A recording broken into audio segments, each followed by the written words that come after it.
আসসালামু আলাইকুম। আপনাদেরকে আজ আমি গ্রামের কিছু অসাধারণ সুন্দর জিনিস দেখাবো।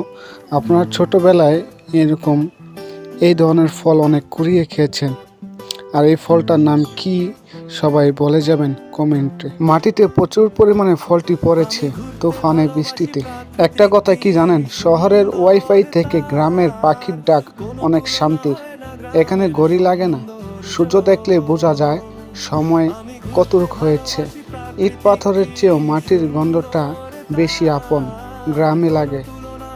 এই দৃশ্যটা হয়তো আপনারা টাকা দিয়ে পাবেন না, কিন্তু গ্রামে আসলে এরকম অনেক অনেক সুন্দর সুন্দর জিনিস এবং প্রাকৃতিক সৌন্দর্য, গ্রামের সৌন্দর্য আপনারা উপভোগ করতে পারবেন। গ্রামের সাথে কোনো কিছুই তুলনা হয় না। গ্রামই। আপনারা দয়া করে সম্পূর্ণ ভিডিওটা দেখতে থাকেন, আর আমি এগুলো টুকাইতে থাকি। ভালো ভালো কোনগুলো আছে সেগুলো নিয়ে আমরা এখন খাবো। সম্পূর্ণ ভিডিওটা আপনারা দেখবেন।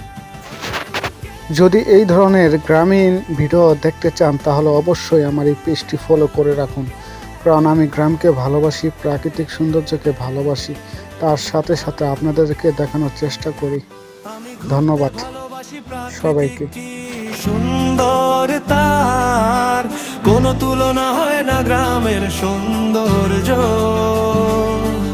আমি ঘুরতে ভালোবাসি প্রাকৃতিক কি সুন্দর তার কোনো তুলনা হয় না গ্রামের সৌন্দর্য।